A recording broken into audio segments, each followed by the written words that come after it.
Hello and welcome to another episode of Consumer Guide for Normal People. I'm Simon and I'm joined by the One Roof Financial team, Caroline and Lucy, who are mortgage and protection advisors. And today we're going to be talking about critical illness cover. Now, it's a little bit solemn. It is about children's critical illness cover and how important it is. So, Caroline, it's over to you. Thank you very much. So today's conversation, as Simon mentioned, is quite a difficult subject, but it is a really important one. It's a massive part of the advice process. So if clients come to us for advice and they have children, this is something that we discuss with them because it's a very, very important part of someone's policy. So what children's critical illness cover is it is a lump sum that is paid out if a child suffers with a critical illness that is covered by the policy. It does also cover a death benefit for children, which is never a nice thing to discuss or talk about, but it can provide an amount of money that changes the situation from being the worst thing you'll ever experience in your life to something with a little bit more of a positive edge, because the parent can then take the time to be with the child through their treatment. So it just gives them options. So Lucy, you were doing some research on how parents can be affected when a child is poorly. Yes, yeah, exactly. So from a study by Children with Cancer UK from October 2019, they found that 49% of parents experience a loss of earnings when their child is diagnosed with cancer, which of course is 1 in 2 parents. So that is quite a harrowing figure. And a lot of people wouldn't be able to afford a loss of earnings. And the idea of also having that diagnosis in the family, it can be completely overwhelming. So children's critical illness cover could provide that lump sum just to help with the financial pressures that they would face.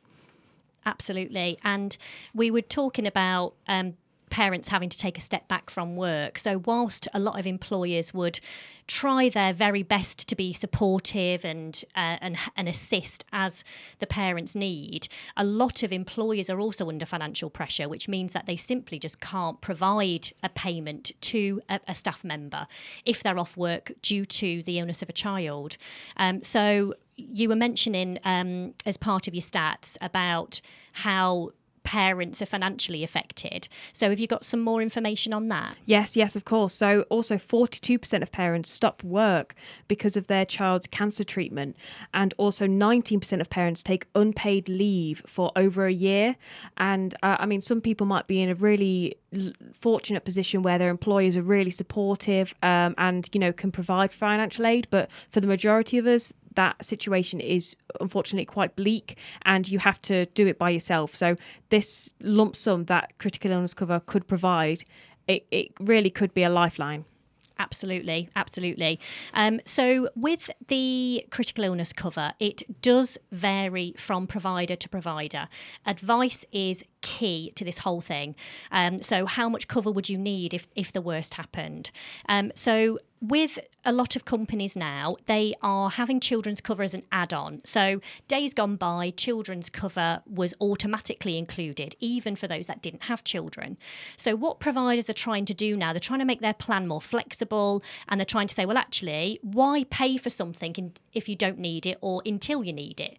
So if you take out cover as a first-time buyer when you're in your early 20s, and if children are a long way off, then you can add the children's critical illness cover on at the point in time when you're ready for it. So at the time you fall pregnant or at the arrival of a child. So with children's cover, a death benefit can be provided. Some policies do cover unborn children from 24 weeks gestation, and they can cover children right the way up to the age of 22 as well.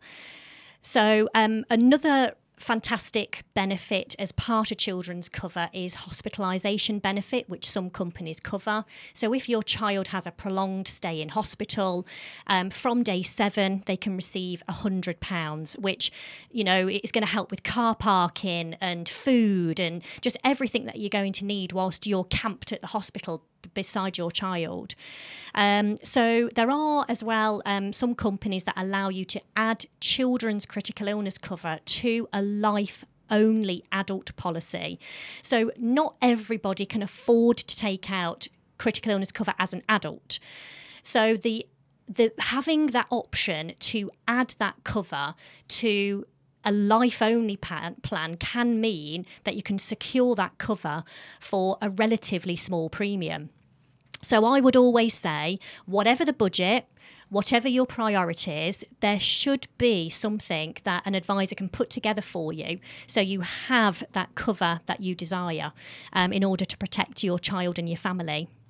Yeah, exactly. Yeah. And quite a harrowing figure as well is that on average, 12 families are told every day that their child has cancer, and 1 in 500 children will develop some form of cancer by the age of 14, which, of course, is really scary to think about. But it goes to show that as much as we don't want to think about this subject, it is so important to be prepared, as £600 is the average additional monthly expense incurred by parents while their child is going through cancer treatment. So the financial burden could be immense for a lot of families.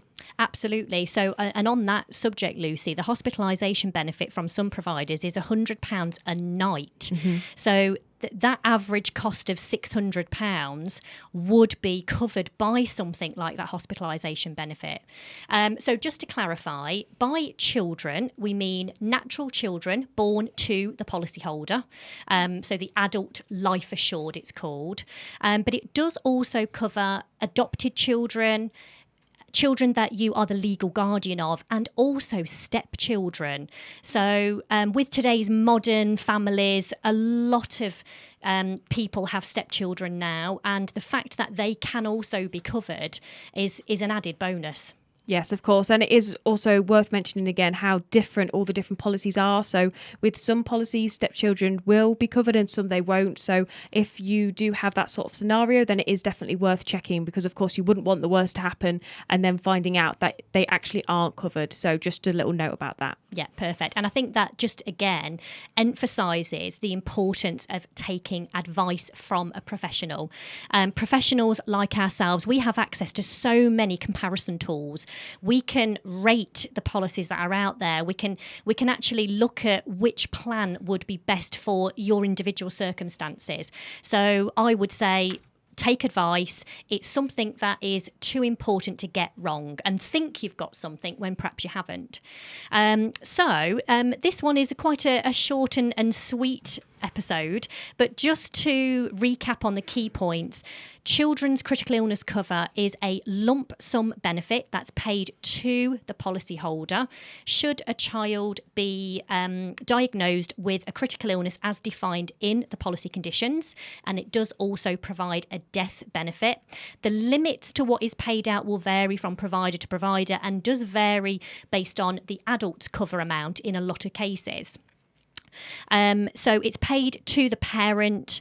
It can cover a child up to the age of 22, and it does cover natural, adopted, stepchildren in some cases, and children that you are the legal guardian of. So some really, really good points, and it is fantastic, and it's one of the most claimed on parts of a policy. Yeah, brilliant. Brilliant, thank you. Now, before we go, can I just ask a quick question? Some adult policies, children automatically are included on that. Yeah, that's a great question, Simon. So some policies will already include children's critical illness cover as standard, and there is sometimes options to upgrade the children's critical illness cover, but it is completely provider specific. So I would definitely contact your advisor and ask them to look into it for you if you don't feel comfortable yourself, which is obviously me and Caroline, that's what we're here for. That's what we enjoy doing, trying to make sure that everyone is covered as they need to be. So if you're not sure whether you are covered or not, then it's definitely worth checking out. That's all we have time for today. Thank you very much for listening and watching. If you'd like to get in contact with us, then all our information is in the episode guide. Until next time, thank you.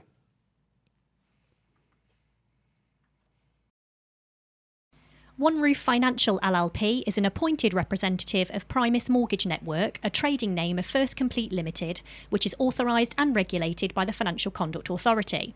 Your home may be repossessed if you do not keep up repayments on your mortgage.